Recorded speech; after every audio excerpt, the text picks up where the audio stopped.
Radio station से स्थानीय भाषा में सरकारी योजनाओं सहित मनोरंजन का प्रसारण किया।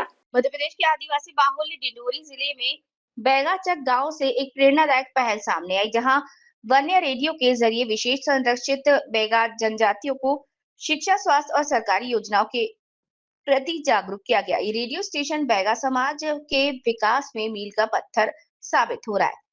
देखिए हमारी ये रिपोर्ट। डिंडौरी जिले के बाजा विकास खंड क्षेत्र अंतर्गत छत्तीसगढ़ की सीमा पर बसा आदर्श ग्राम चांडा में 2012-13 में शुरू हुआ वन्य रेडियो स्टेशन आज बैगाचक के करीब 40 से ज्यादा गांव में जागरूकता की गूंज बन चुका है। ये विशेष संरक्षित बैगा जनजाति अपनी देशी भाषा में रेडियो सुनते हैं, जहां उन्हें शिक्षा, स्वास्थ्य, स्वच्छता और सरकारी योजनाओं की जानकारी सहज भाषा में दी जाती है। आदर्श ग्राम चाड़ा में स्थापित ये स्टेशन करीब 20 किलोमीटर के दायरे में आने वाले समस्त गांव में इसकी गूंज सुनाई देती है। रेडियो संचालन के लिए स्थानीय कलाकारों को नियुक्त किया गया है और रोजाना इस स्टूडियो से अलग अलग जानकारी साझा की जाती है।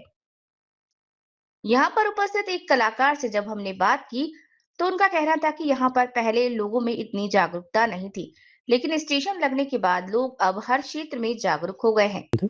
आज दिनांक 8 अक्टूबर 2025 दिन बुधवार। और क्या उद्देश्य था इसका यहाँ पर स्थापित करना वन्य रेडियो का? हाँ सर, हमारे जो विशेष पिछड़ी जनजातियों को आगे उठाने का एक काम कर रहे थे, मतलब काम का था ये।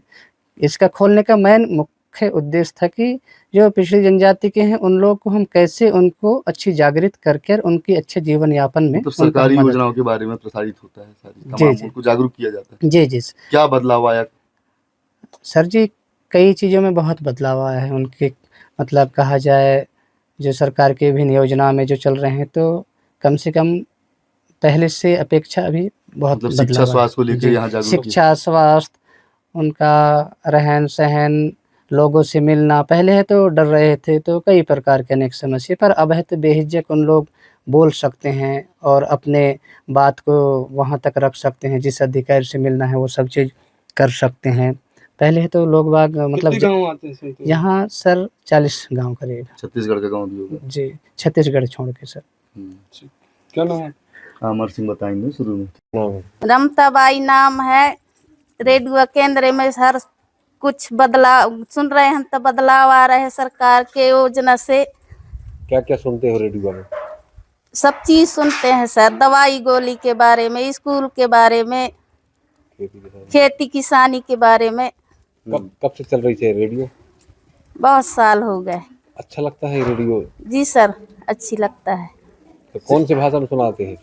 बैगाना भाषा, गोंड भाषा, सब भाषा में सुनाते हैं। बताते हैं दवाई गोली के बारे में, साफ सुथरा के बारे में सब जानकारी बताते हैं। वाटिया है ये रेडियो केंद्र है। इसके लगने से गांव में बहुत परिवर्तन, जैसे पढ़ाई और खेती किसानी, आदमी के रहन सहन में बहुत बदलाव आ रही हैं।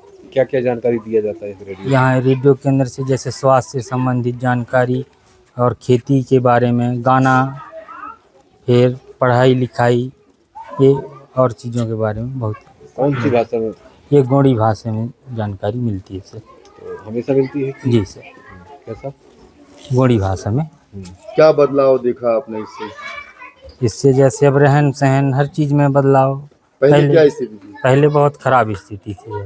कैसे रहते थे लोग पहले? अब जैसे पढ़ाई लिखाई कमज़ोर ही रहा पहले, बाकी अब बहुत सब चीज़ में बदलाव आ रही हैं। महिलाओं में जैसे अस्पताल में डिलीवरी नहीं होती थी, अब सब सुन के अब सब अस्पतालों में ले जाते हैं, इलाज के लिए लाते हैं। नहीं तो पहले वही दुनियाई बेदाई में लगे रहते थे आदमी। जी सर। वन्य रेडियो जब से चाड़ा में केंद्र स्थापित हुआ है तब से जो है उसमें अनेक बदलाव आए हैं। पहले लोग क्या है, लोगों को पता ही नहीं था कि शासन की क्या योजनाएं हैं। जब से वन्य रेडियो में जो स्थानीय बोली है, स्थानीय भाषा है, उसमें प्रसारण होने लगा कि स्वास्थ्य सुविधाएं कैसे मिल रही हैं, क्या उसका लाभ है। शिक्षा से बच्चे वंचित हैं, जब पढ़ने जाएंगे तो शिक्षित बनेंगे, और शिक्षित बनेंगे तो क्या क्या उनको लाभ शासन से मिलेगा। ये सारी जानकारियाँ उसके माध्यम से जो है वन्य रेडियो के माध्यम से दोनों टाइम प्रसारण होता है। उससे जो बैगांचल में जो निवास करने वाले लोग हैं उसकी उनको जानकारी मिलती है और उसका वो लाभ उठाते हैं। सर कौन सी भाषा का यूज होता है, क्या क्या? वो स्थानीय बोली में वो जो प्रसारण करने वाले हैं वही बनिया रेडियो से प्रसारण करते हैं। जो स्थानीय बोली होती है, विशेष पिछड़ी जनजाति के जो बैगा जाति के लोग हैं, उसी भाषा में जो है उसी बोली में वो प्रसारण करते हैं।